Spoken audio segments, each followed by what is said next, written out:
Have you ever found yourself praying with all your heart, only to feel like God is silent, or, even worse, that his answer is a clear no?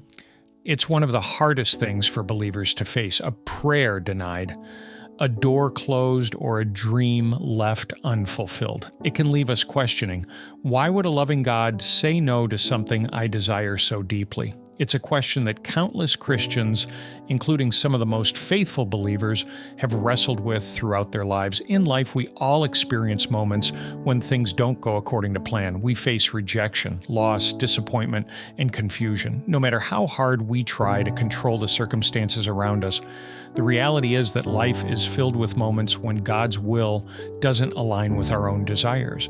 And in those moments, it feels like the world has crumbled. But what if God's no is not a punishment, nor a sign that he doesn't care? What if his refusal is rooted in his infinite wisdom and love, working in ways we cannot yet understand? Life is unpredictable. We may set out with plans for success, dreams of happiness, and goals we hope to achieve, only to face obstacles that we never anticipated. For Christians, these moments of setback or disappointment are often a testing ground for faith. It's easy to trust God when things are going well, when your job is secure, your family is healthy, and your dreams are unfolding as planned. But what happens when you hit a wall? When God says no to that promotion, to that relationship, or to that dream? In these moments, we can feel utterly confused. After all, didn't Jesus say in Matthew chapter 7, verse 7, "Ask, and it will be given to you. Seek, and you will find. Knock, and the door will be opened to you"? We might think, if I asked in faith, why would God deny me? Doesn't he want to bless me? These are questions that almost every believer has asked at some point in their walk with Christ. The reality, however, is that God's perspective on our lives is vastly different from ours. When we encounter life's no, it's essential to realize that God sees the bigger picture. We often view life as a series of isolated events, but God sees our past, present, and future simultaneously. He understands the consequences of every decision, every yes, and every no. When he says no, it is never out of spite or indifference. Rather, his no is often a form of protection or redirection, guiding us towards something far greater than we can comprehend in the moment. A powerful biblical example of this is the Apostle Paul, one of the most devout servants of Christ. Paul was no stranger to hardship. He faced persecution, imprisonment, and physical suffering for the sake of the gospel. In 2 Corinthians chapter 12, verses 7 to 10, Paul reveals that he had what he described as a thorn in the flesh, a condition or burden that caused him great distress. 3 times he pleaded with God to remove this thorn, but each time God said no. Instead, the Lord told Paul, "My grace is sufficient for you, for my power is made perfect in weakness." Paul's response is striking. Instead of wallowing in disappointment, he chose to trust God's plan and purpose. He wrote in 2 Corinthians chapter 12, verse 9, "Therefore I will boast all the more gladly of my weaknesses, so that the power of Christ may rest upon me." In that moment, Paul came to understand that God's no was not a rejection of him, but an opportunity to experience God's grace and strength in a new way. If God had removed Paul's thorn immediately, Paul might have become self-reliant or proud. Instead, Paul learned to depend on God's grace daily, drawing closer to Christ as a result. This story reminds us that sometimes God's no is a deeper invitation to experience his sufficiency, to learn lessons of humility, and to grow in our faith. Trusting God when he says no is one of the hardest things a Christian will ever do. Our natural instinct is to believe that we know what's best for our lives. We assume that if we ask for something with good intentions, then surely God should grant it. But God's wisdom surpasses our own, and he often sees things that we cannot see. Isaiah chapter 55, verses 8 to 9 tells us, "For my thoughts are not your thoughts, neither are your ways my ways, declares the Lord. As the heavens are higher than the earth, so are my ways higher than your ways, and my thoughts than your thoughts. When God says no, it is often a signal that he has something different, perhaps even better, waiting for us down the road.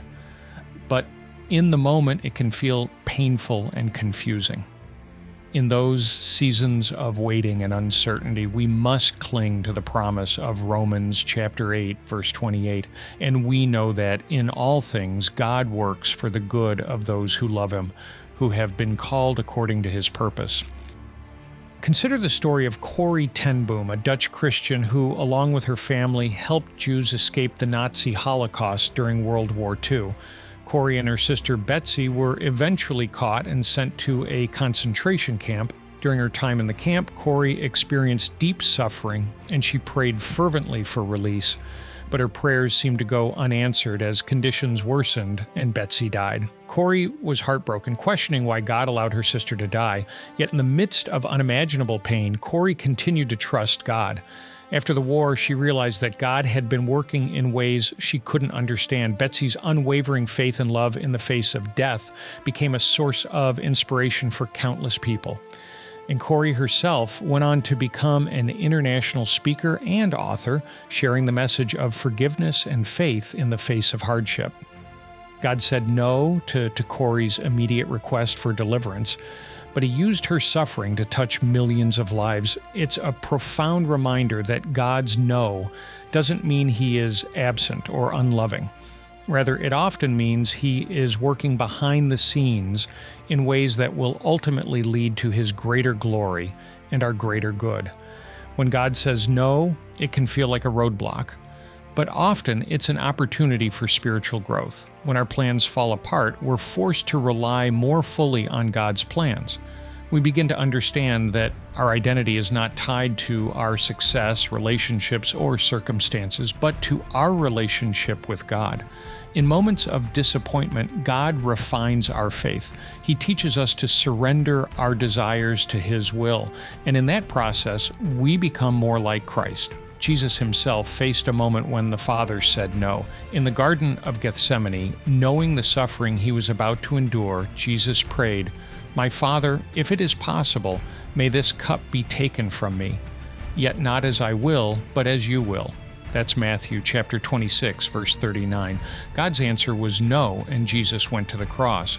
But through that act of obedience, salvation was made available to all mankind. If God can use his no to bring about the greatest act of love the world has ever known, we can trust that he will use his no in our lives for good purposes as well. So how do we respond when God says no in our own lives? Here are a few key steps to help navigate the difficult seasons when our prayers seem unanswered. Number 1, acknowledge your disappointment. It's okay to feel disappointed, frustrated, or even confused when God says no. We don't have to pretend everything is fine. God invites us to be honest with him about our feelings. Just as many biblical figures like David and Job poured out their emotions to God, he can handle our grief and pain. Number 2, seek understanding, but trust without it. While it's natural to seek answers, we may not always understand why God says no. Instead of becoming fixated on finding a reason, choose to trust in his character. Remember that God is good, loving, and sovereign. Even when you don't have clarity, you can trust that his plans are better than your own. Number 3, look for God's redirection. Sometimes a no from God is a redirection towards something greater. Perhaps God is closing one door so he can open another. Be open to new opportunities and paths that God may be leading you toward, even if they look different from what you expected. Number 4, focus on God's promises. In times of uncertainty, hold tightly to God's promises. Verses like Jeremiah chapter 29, verse 11, remind us that God has a plan for our lives. Plans to prosper you and not to harm you. Plans to give you hope and a future. When life feels out of control, God's promises are an anchor for our souls. Number 5, trust God's timing. Sometimes God's no is simply a not yet. We live in an age of instant gratification, but God's timing is perfect. If we don't receive something we've prayed for, it could be because the timing isn't right. Trust that God knows the best time and place to fulfill His purposes in your life. And lastly, number 6, allow God to strengthen your faith. One of the most profound results of hearing no from God is that it can deepen and strengthen our faith. When we surrender our own desires and trust God's will, we begin to rely on His strength rather than our own. These moments push us to grow in dependence on God, reminding us that He is our source of comfort, peace, and provision. The testing of our faith through disappointment helps us develop perseverance, which ultimately strengthens our character. James chapter 1 verses 2-4 tells us, "Consider it pure joy, my brothers and sisters, whenever you face trials of many kinds, because you know that the testing of your faith produces perseverance. Let perseverance finish its work so that you may be mature and complete, not lacking anything." When God says no, He is preparing us for greater maturity in our spiritual walk. In moments when God says no, it's easy to feel stuck. We might feel as though we can't move forward because the dream we were holding on to has slipped through our fingers. But God's no is not the end. It's the beginning of a new chapter, one that can bring unexpected growth, purpose, and blessings if we allow Him to lead us. Consider the story of Tim Tebow, the Christian athlete who became a cultural icon during his time as a quarterback in the NFL. Tebow's strong faith and public displays of devotion made him both admired and criticized. Despite winning the Heisman Trophy and enjoying a brief but exciting run as an NFL quarterback, Tebow's career did not unfold as many expected. After bouncing between teams and eventually leaving the NFL, it seemed as though God had said no to Tebow's dreams of long-term success in football. However, Tebow didn't let that no define him. He shifted his focus and used his platform to glorify God in other ways. He began playing baseball, started a foundation to support children with life-threatening illnesses, and became a prominent motivational speaker and television personality. Through it all, Tebow has remained steadfast in his faith, often saying that while he doesn't always understand God's plans, he trusts that they are good. God's no in Tim Tebow's football career opened doors for new opportunities that align with his calling to inspire and uplift others. His story teaches us that when one door closes, God often opens another door, one that leads to a greater purpose. At the heart of every no is a call to trust in God's sovereignty. Accepting God's no means acknowledging that He knows what's best for us, even when we don't understand it. This is not an easy lesson to learn, but it's one that brings peace and freedom. When we realize that we are not in control, we can rest in the assurance that the one who holds our future is infinitely wise and loving. Surrendering to God's will is a daily decision. It requires us to lay down our pride, our plans, and our expectations at His feet.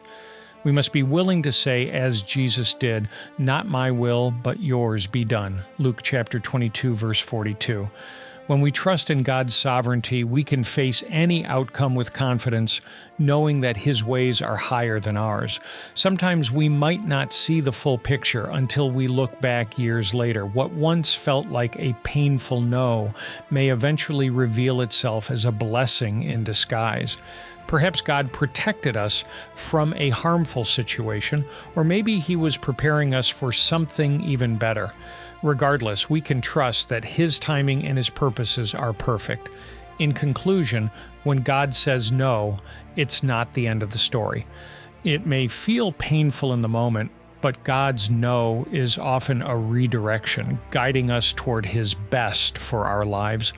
Whether it's a delayed answer, a closed door, or a different path, we can trust that God is working all things together for good. That's Romans 8, verse 28. The key to navigating life's disappointments is learning to trust God's heart, even when we don't understand His hand. Trust that His love for you is unchanging, His plans for you are good, and His wisdom far exceeds our limited understanding. Life will bring seasons of yes and seasons of no. But through it all, we can cling to the promise that God is faithful. When God says no, it's not because He's withholding blessings from us, it's because He knows what we need better than we do. His no is always an invitation to trust Him more deeply, to grow in faith, and to embrace the abundant life He has planned for us. So the next time you face a closed door, a missed opportunity, or a prayer that seems unanswered, remember, God's no is not the end. It's a divine redirection towards something far greater than you could ever imagine. Trust Him through the process and watch how He will use even the no's in your life to fulfill His perfect plan.